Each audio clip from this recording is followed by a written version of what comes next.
नहीं चलेगी, नहीं चलेगी, तानाशाही नहीं चलेगी, नहीं चलेगी, नहीं चलेगी, तानाशाही नहीं चलेगी, नहीं चलेगी, नहीं चलेगी, तानाशाही नहीं चलेगी।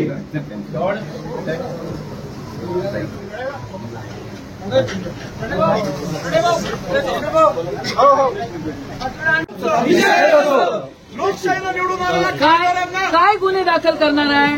ऑफिस ताब्यात घेण्यासाठी काय गुन्हे दाखल करणार आहे? बोला चाबी कशासाठी?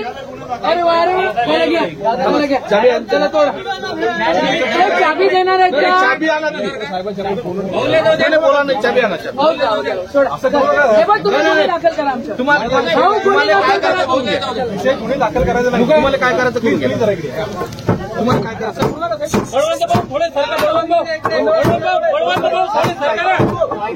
थोडे चर्चा करून घ्या ना. तुम्ही चर्चा केली आम्ही 4 दिवसापासून साध्य करून घ्या ना आपण तसं.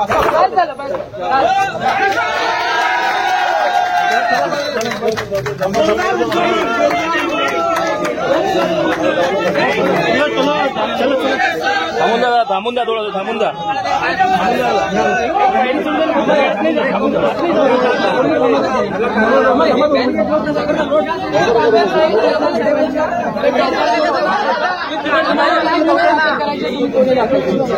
ठीक आहे, आम्हाला यायचं नाहीये, आम्ही येणार नाही. चला सर का चला सर. लोकशाहीचा विजय असो, भारतीय संविधानाचा विजय असो. बळवंत भाऊ तुम आगे बढ़ो, हम तुम्हारे साथ हैं. या इकडं हम तुम्हारे साथ हैं. यशवंत भाऊ आगे बढ़ो. कार्यकर्ता नाही येत आहे. काँग्रेस पक्ष काय दादागिरी आहे? नाही दिले ठीक आहे. खासदार निवडून आलेला आहे ना, ऑफिसची चाबी लागेल आज. तुम्ही आम्ही 5 मिनिट थांबतो. 5 मिनिटानंतर आमचं आंदोलन आहे. आम्ही सगळे काँग्रेसवाले इथे आहोत. आम्ही ते ऑफिस फोडणार. हे काय झालं? आतापर्यंत काय एवढी दादागिरी आम्ही नाही केली तुम्हा लोकांवर. तुम्हाला मीटिंग मध्ये घेऊन बसत होतो आम्ही सगळे.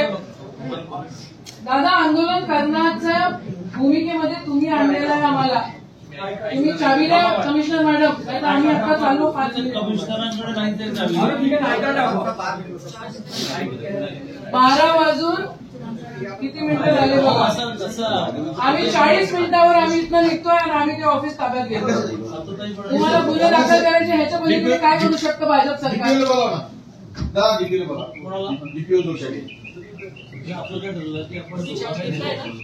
दादा, ते ऑफिस लोकसभेच्या खासदाराचं आहे. आतापर्यंत सुद्धा राज्यसभेचे खासदार होते. ते ऑफिस लोकसभेला द्यायचं द्यायला नवीन त्याच्या दिवसाला कशाला करून राहिले? असं नाही दादा, हे बरोबर नाही. हा बिलकुल विषय नाही आहे. माझ्यापुढे विषय कधी आला? एक मिनिट कशाला कामं करून राहिले तुम्ही? का कामं करून राहिले? ही का पद्धत खासदारासोबत बोलायची? त्यांनी म्हटलं अरे वा रे वा. थांबा कुठे? असं नाहीये, असं नाहीये. मी ऐकलं त्यांचं. त्यांनी म्हटलं ना फक्त माझ्याकडे आता पहिल्यांदा गरीब खासदार त्याला म्हणून असं आहे का? त्यांना सांगितलं आमच्याकडे जागा भरपूर आहे, तुम्ही घ्या आणि त्यांना घालतो त्यांना द्या. अरे त्यांना द्यायचं नवीन द्या. असं नाही चालणार. दादा नियम आणि तो ऑफिस येणाऱ्या खासदार नाही म्हटलं नाही का? एका ऑफिसमध्ये 2 ऑफिस कराल का तुम्ही? वापर होत आहे. माझ्यापुढे विषय किती मिनिटामध्ये आला? 3 मिनिटापुढे. मला विचारतं का? 3 मिनिटामध्ये. बरे आले दादा, तुम्ही असताना तर न्याय भेटलाच पाहिजे ना. आमच्यावर गुन्हे दाखल करा खासदारांवर आणि आमदारांवर. आम्ही ऑफिस तुम्हाला सांगून ताब्यात घेतोय. तुम्हाला गुन्हे दाखल करायचे, तुम्ही गुन्हे दाखल. चला रे चला फोडाल. काय एवढं असं थोडी नसतं भाऊ. तुम्ही एवढं बोलून राहिलं तुम्ही आमच्यावर. अरे वा रे वा, पद्धत आहे साहेब. असं आता ते पण नाही, आता तरी म्हणजे काय? तुम्ही पैसे देत नाही ती वेगळी गोष्ट. तुम्ही सर्टिफिकेट द्यायला 3 तास उशीर लावला ती वेगळी गोष्ट. अरे मग 3 तास उशीर लावला तुमच्या लोकांनी. आता तुम्हाला मी सापडलो कोणाकडे जीव नको. दादा, with due respect to you, मला आंदोलन करायचं असतं. Always I am giving respect to you. Of course मी कधीही तुमच्या एकाही मिटिंगला आलेली नाही. अरे ते बळवंत भाऊ राज्यसभेच्या खासदाराचं ऑफिसच नाही ना. 3 तास सर्टिफिकेट उशिराला हा विषय नव्याने वेळ तर द्या. नाही पण आता आम्ही नाही थांबू शकत. आम्ही काल 9:30 कलेक्टरला बोललो होतो, 9:30 वाजेपर्यंत आम्ही एवढा वेळ चल ना दादा, आम्ही माफ करा आम्हाला, आम्ही ऑफिसचं ग्रुप फोडतोय. तुम्हाला गुन्हे दाखल करायचे तुम्ही थांबा. हो थांबा, चहा पिऊ. नाही आता नाही चहा नाही. एक खासदाराचं ऑफिस म्हणून आहे की गेल्या अनेक वर्षापासून माननीय अळसूळ साहेब वापरत होते, त्याच्यानंतर त्याच्या अगोदर गवळी साहेब वापरत होते, त्याच्यानंतर अळसूळ साहेब वापरत होते आणि नवनीत राणा सुद्धा त्या ऑफिसचा उपयोग घेत होत्या. तर मी निवडून आल्यानंतर मी संबंधित ऑफिससाठी पत्र दिलं, परंतु आजपर्यंतही कलेक्टरनं त्या रूमचा ताबा दिला नाही.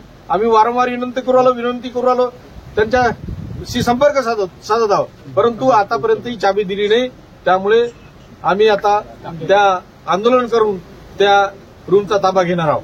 भाजप सरकार हेतू परस्परपणे तुम्हाला ते ऑफिस देत नाही असं तुम्हाला वाटते का? निश्चितच भाजप सरकार असल्यामुळे ते मला रूम अलर्ट करण्यासाठी ते टाइम लावत आहेत आणि त्यांचा विचार असा आहे की तो माझ्या ताब्यात देऊ नये. नाही, अतिशय दादागिरीनी हे लोक चालत आहेत. आम्ही बघतोय की इलेक्शन रिझल्ट आणि इलेक्शन रिझल्ट नंतर सर्टिफिकेट द्यायला आम्हाला 3 तासाच्या वर वेळ लावला. इतकी दादागिरी की मागच्या वेळेला खासदार निवडून आल्यानंतर त्या ठिकाणी दुसरे दिवस पाठी लागली होती.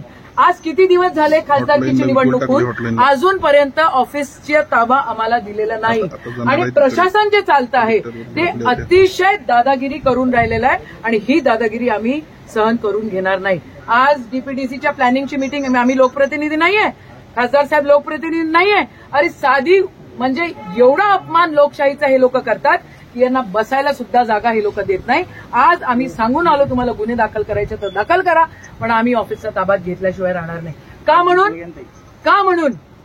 म्हणून आम्ही इतकी दादागिरी सहन करायची? जर याच्या आधीचा माजी खासदार त्या ठिकाणी बसत होता आणि त्यांचं ऑफिस तिथनं चालत होतं, तर आत्ताचे निवडून आलेले खासदार देखील त्या ठिकाणी बसतील आणि ती ऑफिस चालले. आम्ही किती दिवस शांततेत बसायचं? आम्हाला निधी डीपीडीसीचा 1 रुपया त्या ठिकाणी मिळत नाही, आम्हाला बिलकुल अजिबात मान सन्मान मिळत नाही. आणि पालकमंत्री आज आलेले आहेत, अख्खा उन्हाळा होऊन गेला, त्या ठिकाणी पाणी टंचाईचे एवढे प्रॉब्लेम्स होते, अजिबात तिथं बिलकुल लक्ष देण्यात आलेलं नाही. या सगळ्या गोष्टींचा निषेध करतो आणि आम्ही आमचं आंदोलन त्याला तोडो आंदोलन समोर नेतो. नाही